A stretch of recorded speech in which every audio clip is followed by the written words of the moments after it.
Assalamualaikum warahmatullahi wabarakatuh. Selamat sore pemirsa.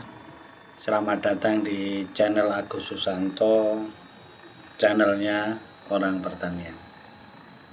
Kali ini kita akan membahas komoditas-komoditas pertanian yang mungkin terlupa untuk dibahas, tetapi kadang memberikan nilai tambah yang sangat luar biasa. Kali ini yang kita bahas adalah petai ya, yang bahasa latinnya adalah Parkia speciosa. Kenapa dinamakan speciosa? Pasti dia spesi ya, sangat ya, memberikan aroma. Nah, ini spesi. Petai sangat luar biasa. Selama ini memang jarang dibudidayakan, ditanam di sekitar pekarangan rumah, tapi memberikan hasil yang sangat luar biasa kadang.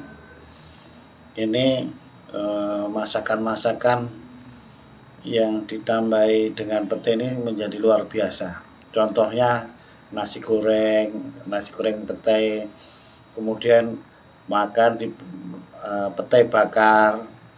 Ini akan memberikan aroma yang sungguh luar biasa.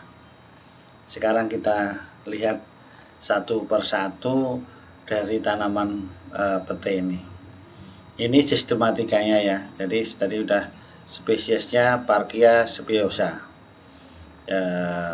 Kemudian daunnya seperti ini, kecil-kecil, dan tanamannya bisa sangat tinggi. Oleh karena itu yang bikin males adalah panennya menjadi sangat sulit karena di tanaman tinggi. Jadi kalau cerita petai itu ada lagi petai yang biasa yang kita namakan yang gede tadi, petai gajah yang besar-besar. Kemudian kalau yang kecil-kecil petai Cina. Ini tanamannya pun menjadi lebih kecil lagi, dan ini banyak digunakan sebagai bodok, nah gitu, bodok melandingan, nah kayak gitu, petai Cina memberikan aroma yang hampir sama sebetulnya. Jadi ini beda ukurannya dari kedua jenis petai ini. Jadi manfaat petai ini apa, pemirsa? Jadi sangat banyak.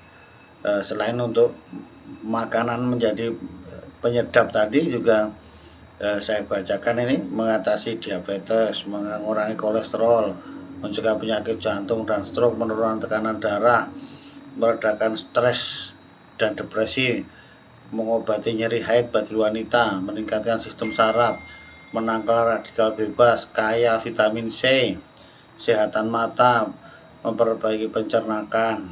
Nah, kemudian bisa digunakan untuk daun kompos, daunnya.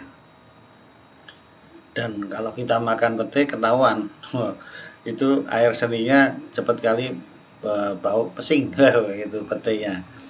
Kemudian di mulut juga terasa. Rasanya memang sangat luar biasa dari petai ini. Berikutnya, kalau dilihat dari syarat tumbuhnya perlu kita ketahui ya, di pH-nya sekitar normal. Ini bisa di daerah yang agak tinggi, ya itu nggak masalah. Kemudian jenis tanah ya nggak masalah. Kalau iklimnya iklim B atau C. Kemudian ini karena tinggi ya tentunya tanpa naungan. Ini syarat-syarat tumbuh dari tanaman petai. Berikutnya, bagaimana budidayanya? Ya, kalau mau ditanamkan seragam pohon, ya bisa saja jadi di pinggir-pinggir lahan kita. Nah, ini bisa kita tanam petai ini.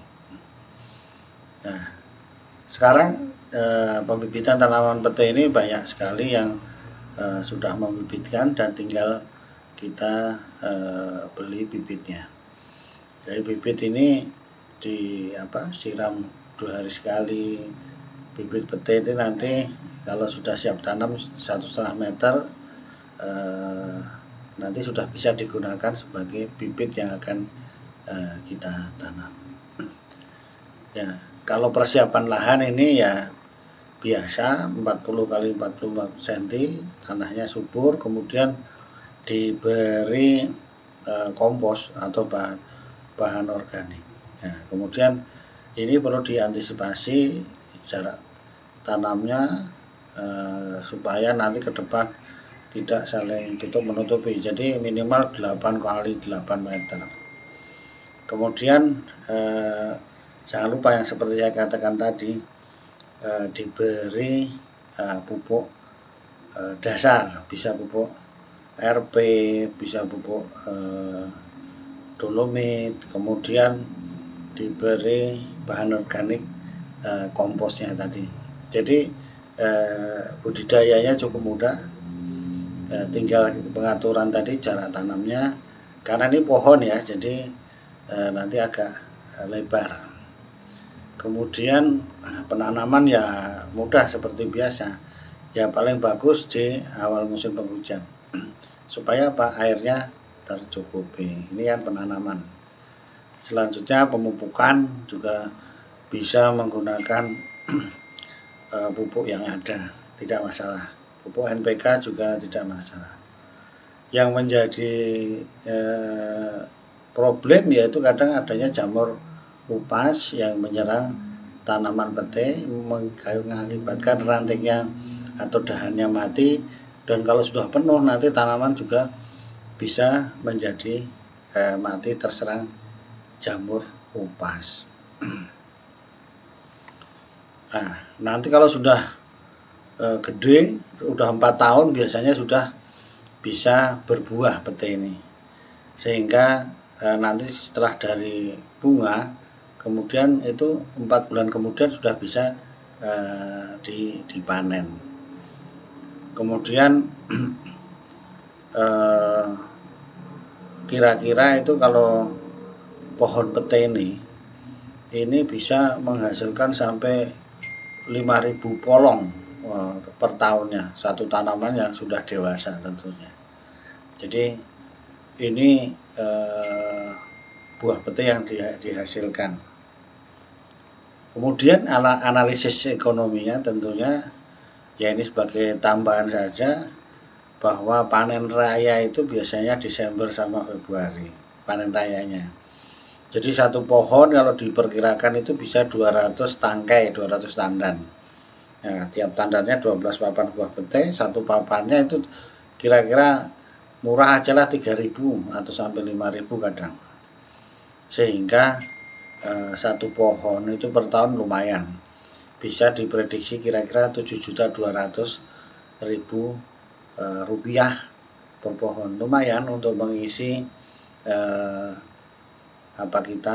lahan kita yang masih kosong, dan ini tentunya harganya nggak pernah turun ini malah spesifik dari produk-produk kita. Jadi ini analisis ekonominya, ini tadi pemanenannya, dan yang terakhir ini harapan kami kita bisa memanfaatkan lahan-lahan kosong kita supaya memberikan diversifikasi tanaman, dan jika tanaman utama di dekat kita itu turun harganya, ini akan bisa memberikan kontribusi yang nyata untuk menambah pendapatan kita sebagai petani. Demikian pemirsa, mudah-mudahan informasi kali ini mengenai tanaman pete bermanfaat bagi kita semua. Terima kasih. Assalamualaikum warahmatullahi wabarakatuh.